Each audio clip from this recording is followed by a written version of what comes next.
Alright, hello to all my guys, gals, and non-binary pals out there across the electrical ocean. This is Jazzman, back with another game. We've got Lanu, playing a split between Sundered Lands and Shattered Peaks.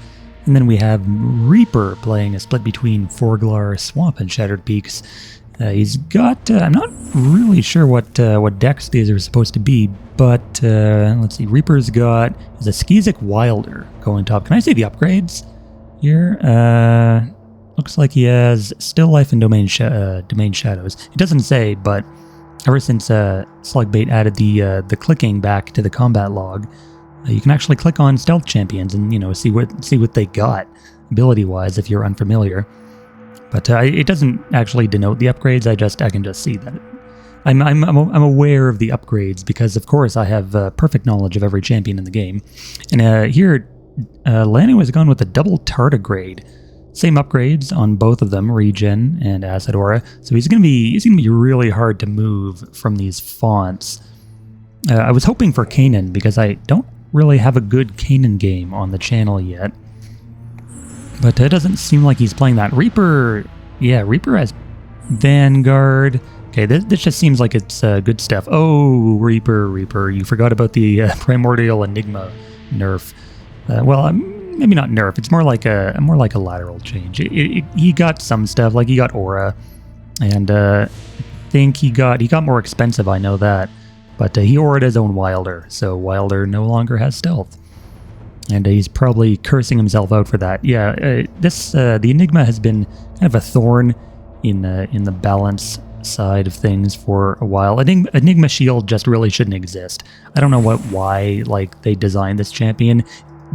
It's an enigma why this champion exists, especially in Sundered Lands. It doesn't seem like kind of champion SL should get. It's more like I don't know, I'd say it's like a Shattered Peaks champion, yeah, because it's like chaos and disorder are sort of like the SP thematics, and Enigma definitely fits that bill. But so Gelibrium Nexus. Now I kind of get where Reaper is going here. He's got whenever Nexus comes down, there's always some kind of cheese behind it, because Invoke, despite the countless nerfs, has always been a little bit on the busted side. But it has Flourish now. I'm not too sure how good the new one is. I haven't seen it in play yet, so we'll just have to wait and see what Reaper does with it. It looks like Lanu is concentrating all of his forces up top here for the moment. That sort of tends to happen on this map. This side of the map is kind of just a standoff. The fonts are so far apart, you can't reliably rush in there with anything. And Vanguard doesn't actually have drive anymore, so he can't do any deploy shenanigans. And especially with Tardigrade, they're both 6 speed. They're not going to be going into each other's fonts. They're probably just going to posture around here. That's going to be boring. We're not going to focus on that. We're going to focus on Ravager. He didn't move his Ravager those 2 spaces. I guess he didn't want to give Reaper a good tremor. It looks like Enigma's going right on in there, and Reaper's dropping a Jasper. Okay. And then, wait a minute. Nexus is invoking? That was invoke, right? Yeah, why did he invoke? What did he... So the Wilder is here. I guess he invoked just to reduce the cooldown on Imbue stun? Okay, that seems like a really odd choice. Unless he deployed another stealth champion that I missed. Doesn't look like it. Okay, so I guess his Imbue stun... Did he even imbue? I think imbue is supposed to be in the combat log. It doesn't look like he imbued. So I guess that was maybe a misclick. I can't understand why he would do that. Maybe someone in the comments will tell me. But yeah, this Enigma is kind of screwed. I don't know, why is he running in there? Is this actually Reaper playing, or is this his kid brother? Okay, well, I guess that answers that question. So Lanu takes that one. You know what? I'm just gonna head on back to the lobby because that game was embarrassing. Man, I wanted some action. You'd expect Reaper is normally a fairly good player, and Lanu is as well. I was thinking that would be a great game, but apparently Reaper decided otherwise. He just completely threw that one. So maybe I'll just jump into 3 minutes. That's not too bad. I'll jump into this one. This one's in progress. We've got Girk over here playing Stitched, and then Narcotic Sith playing Full Faction Kathir Forest.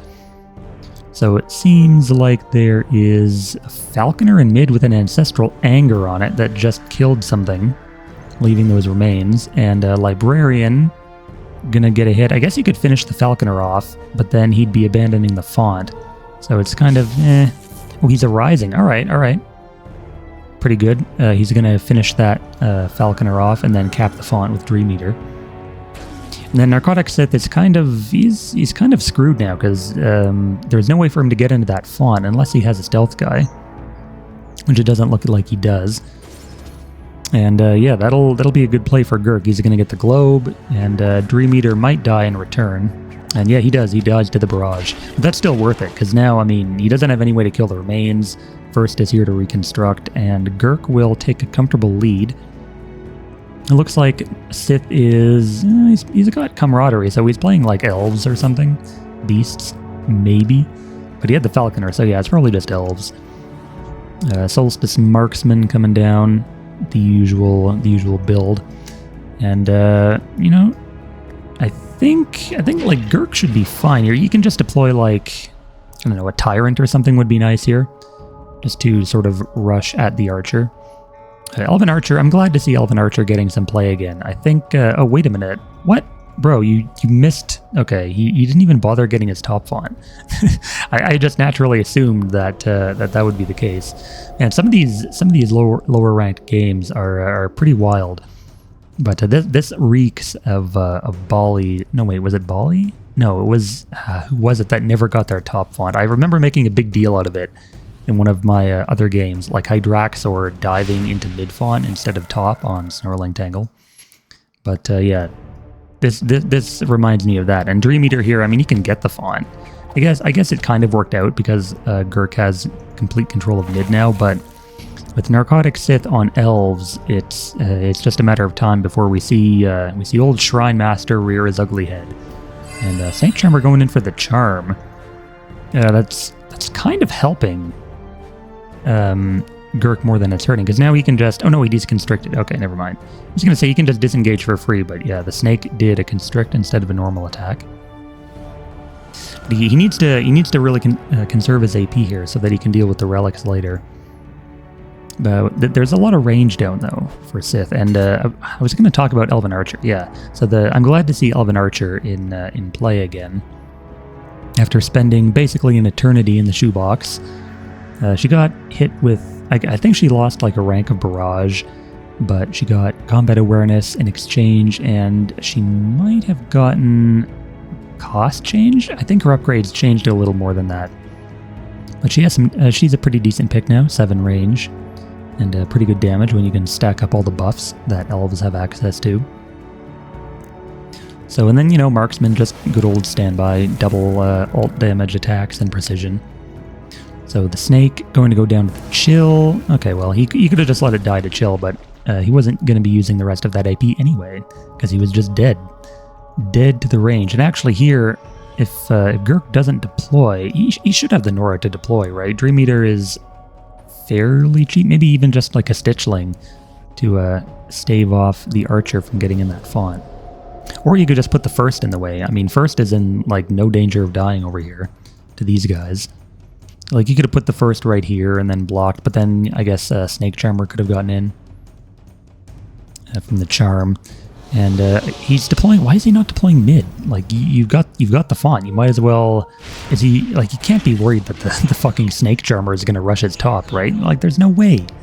There's just no way. Okay, well, Snake Charmer is getting a Horn of Order. And, okay, drive killing... Or, well, driving to kill the relic. That's... I mean, you had Archer. Like, I don't know why you need to do that. Is he gonna get greedy and go for the font as well? But yeah, so there's the other Dream Eater. I mean, maybe he was thinking of like running into the font with the Archer, but then the strategist ran into the Dream Eater and got blocked. But yeah, that otherwise, I mean, the Horn of Order is fine on Snake Charmer. Like, she's basically full HP. There's really no danger of her dying, so it's like an investment. She's investing you're investing your Nora into a later, later portion of the game. Yeah, she's a crypto bro. Yeah, that's what the Snake Charmer is. She's racking up those those crypto coins. There's another first in mid. And first is kind of a risky deploy here, honestly, versus KF, because they always have their Burning Oak Seed to counter the healing. But we got a gold first and a normal first. So I've wondered this for a while now. Like sometimes with these recolors, these sepia-toned legendaries, they have this weird thing where the art kind of is off center compared to the original. Like look at that little jump. And I don't know why that happens, because you'd expect the art to be like the exact same, right? Just a different tone, but it doesn't appear that way. So Elven Strategist moving people around here. And Dream Eater is about to die. Girk is kind of throwing this lead, to be honest. He did good getting that font, but he's like a dog chasing cars. Once he gets it, he doesn't know what to do with it. We got the other Dream Eater stealthing up though, top side. And for now, I guess it'll just be Dream Eater. Like, Seamstress can do a breath and get all these guys, but, combat awareness prevents that, and Sith, meanwhile, is going to just keep spamming range. Man, a guy after my own heart. He's got the Bow Mage in play. Probably watched my last video on Bow Mage not being so bad, and decided to take it for a spin. So, man, fuck you, Alakami. Bow Mage is totally meta. I refuse to believe. Okay, actually, it was more like Carnivore was saying Bow Mage was awful. I mean, to be fair, Bow Mage really isn't the best champ. I can admit that, but it's just funny seeing people play it immediately after I upload that video. So yeah, the Disease Breath coming down. I don't know why. So maybe this is a thing with charge. Wait, did that avoid combat awareness entirely? Snake Charmer. No, it looks like it did prevent the main damage, but it still gave diseased, which I don't think would happen on a normal Disease Breath. Yeah, successfully damaged, become diseased. I don't know. I guess that's a weird little bug. But with two firsts here backing up the front line, and by front line I mean one Seamstress, it's looking okay for Girk, but I mean he's got to stop throwing his champions away, because just because you're playing Stitched, I mean, doesn't mean your champions are worthless. Like you gotta leave them in a position where if they do die, you can reanimate the remains. Because otherwise you're basically just giving like 10 Nora to your opponent and the champ, because every Stitched Nora globe is worth 10 because of the remains. So Elven Archer, everyone, and yeah, there's just so much like AP generation here and mobility for Narcotic Sith that, I mean, he's just gonna make short work of these guys. Usually when Stitched get a lead, they kind of snowball to unstoppable levels, but that kind of assumes the pilot knows what they're doing. So there's the statue, and that's going to bring quite a bit of healing actually for all these elves. Relocate Relic. I remember when Relocate Relic used to be usable on opposing relics as well. And you can do some nice stuff like relocate a relic into range and then ruin it. So I think Stitched first had ruin back. No, they still had that spell that deconstructed a relic. Yeah, you could pull opposing relics closer and kill them. It didn't work with Relocate Ally like on Champions though. It was just a weird feature of Relocate Relic that it used to have. But yeah, it's kind of hard to make any plays here, because like you have swap and stuff on your Stitched, but Girk just doesn't have the damage to deal with any of these champions. I mean, the Snake Charmer is low, and you definitely want to get the Horn out of play, but you could have maybe swapped here, swapped in the Hexer, and then like ran the first up to get a kill, but like there's so much range firepower, you just take too much in return. The Constitute isn't the saving grace that it seems. Like especially on First. Like First has no defensive abilities other than that, and they're 45 HP, so fairly middle of the road. They're definitely not meant to be like frontline tanks, so they do get focused down quite a bit. And ooh, there's a nice balance coming in from Enforcer of the Circle. Wait, is he on lava? Oh, I didn't even notice it. He got a Flameheart Pauldron so that he could sit on the lava Why are you running Flameheart Pauldron? It's a little odd for a Stitch deck. I guess it gave him Fire Eater so he could walk over the lava, and I mean, but the balance just immediately detects him, and now he's dead. So 10, and then kill it with Bow Mage. Yes, another one for the Bow Mage. I mean, even if the relic stays alive, there's no way Girk can get to it. So the Soulless Marksman finishes that off. And you could probably just send the snake over the lava and get the globe, because or you could send strategist, fine too. I was thinking the snake because like the snake is a summon, and who cares about if the summon dies. But with the elven statue around, the healing sort of makes that point moot. I mean, yeah, and I mean, summoning the snake versus Stitched is kind of risky, but with the position Sith is in, he shouldn't feel too threatened by that. I mean, the Hexer here doesn't even have Deconstruct upgraded, so Girk cannot really take advantage of that. There's the Tyrant that I was hoping for earlier. I don't know why he's deploying at the Shrine. Like, there's no reason not to just drop at mid and sort of reinforce down there, because like all of your champions are down here. What do you gain from deploying up top? I mean, maybe you could fend off the contest, but I don't really see Sith moving that way anytime soon. He's probably going to want to put pressure on this font first, because this is where all the action is happening. Immunity Magical here. Oh wait, yeah, the first doesn't have. First used to be Attack Magical, didn't it? I'm not just hallucinating again, am I? I swear to God, first used to be Attack Magical and not Attack Psychic. But in goes the snake, and I don't really agree with this play. I think giving Girk these free summons for nothing is kind of a mistake.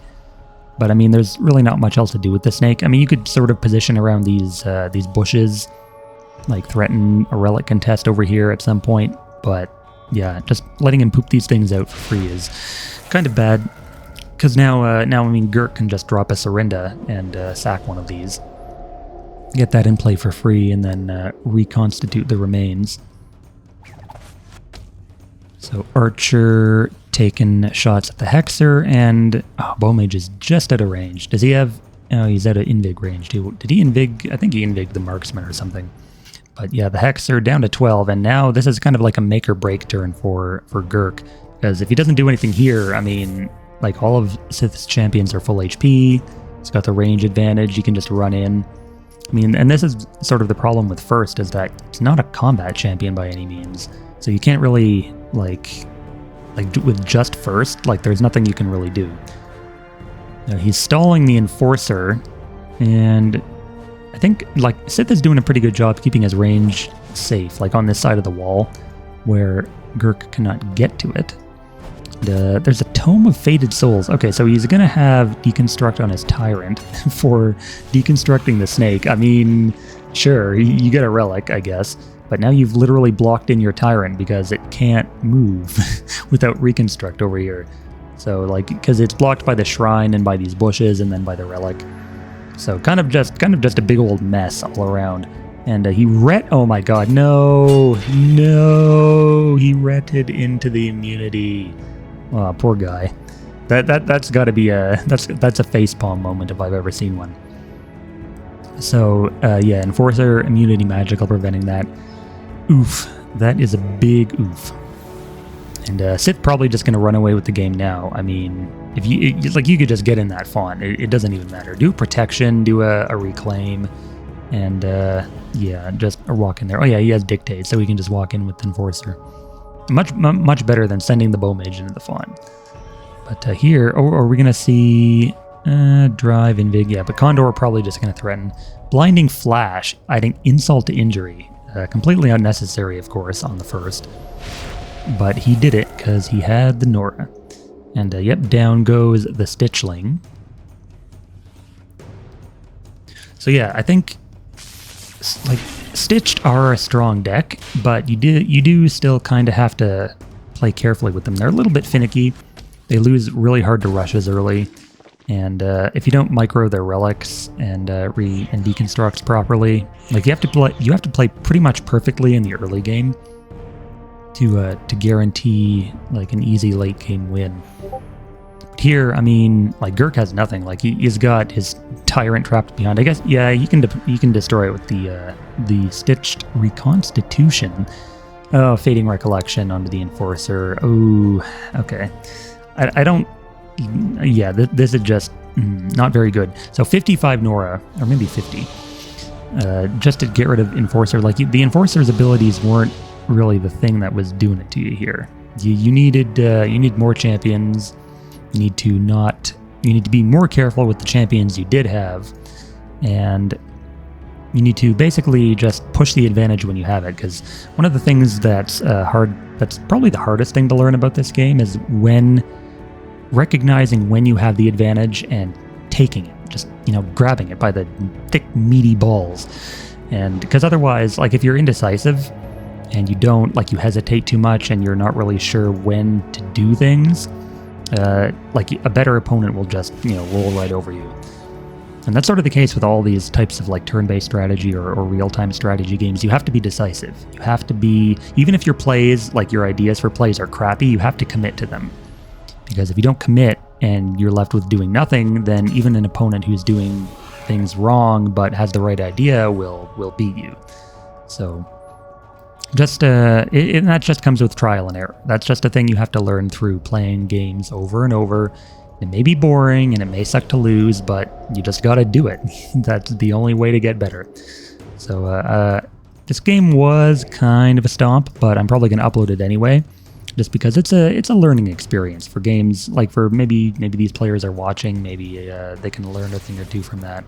I wanted to upload the Lanu Reaper game. That would have been like a game between, it would have been a good watch, but then Reaper decided to pull a Girk, I guess, and flub it. But yeah, Tyrant going down here to the barrage of attacks. He didn't. Okay, see here, Sith is kind of playing a little bit sloppy. He has Illuminate on his bow mage that he could have used to make the kill here easier. I mean, he didn't need to. Oh, he's getting the kill with bow mage. He's listening in. He wants bow mage to put in as much work as possible and get those kills. So props to bow mage. He solo carried this game pretty much on his own. And Elven Archer with the retreat, like a Frenchman. And Enforcer of the Circle, even though he's FR'd, he's just still in this font. See, the thing about FR is that it looks tempting to Fading Recollection a big, expensive champion like this. But if you can't actually guarantee the kill on that champion, like within a fairly reasonable time frame, you're just down 50 Nora for basically nothing. Because the champion is still around, it can still attack, it can still get in the way, it can, sit in the font. And now it's just going to get healed up by Catharsis Bloom. So yeah, you definitely don't want to be throwing around Fading Recollections just for shits and giggles, basically. So this one, I would say this one is pretty much over. I don't see a good way. Okay, hold, disintegrate on the relic. So we're going to see a reconstruct here from first. I should hope so. Okay, good. I thought he was going to go in for an attack instead, but he does go in for a reconstruct. See, that was a fine play. I mean, if you were in an even game state, it might have even been the deciding factor, but you are not. So first here, man, shut up, Discord. I hear you pinging in the background. I don't have time for you right now. Anyway, yeah, so this first, still blinding flashed. He's rushing the bow mage. He knows the primary target when he sees it. Bow mage is it. But yeah, what was I saying? Oh yeah, so I was gonna say this game is pretty much over. I'll keep watching for a few more turns. Maybe Narcotic Sith will randomly DC, and Girk will be able to bring it back. But Elven Archer just gonna clean up. No, he's gonna clean up with Solstice Marksman. I was kind of hoping he'd be able to get the drive kill with Snake Charmer, but it's not going to happen. So down goes first, and this Skeleform over here, really not going to be carrying the game on his own. But man, 66 Nora for Skeleform, 8 speed. This has always struck me as a really good champion, and I think most players would agree. I think like Berserker, like 8 speed or sub 70 Nora, and then encouraged. Like, you can get a shit ton of damage this thing. I think Enrage, I can't remember what Enrage puts it at, but Enrage 3 is also a nice option. Phantom Dash is probably the best choice, though, because, I mean, even with 8 speed, you're not always guaranteed to get into combat, and Stitched have a lot of range, so you can just easily proc it and then hit for, like, a substantial amount of damage from a long way away. So what was that deploy there by Sith? What was it? It was a stealth. Oh yeah, an Elven Shade. Okay. So he has a Shade, another Snake Charmer for... he has Cleanse on this one. So all the healing he could ever need. And I could probably...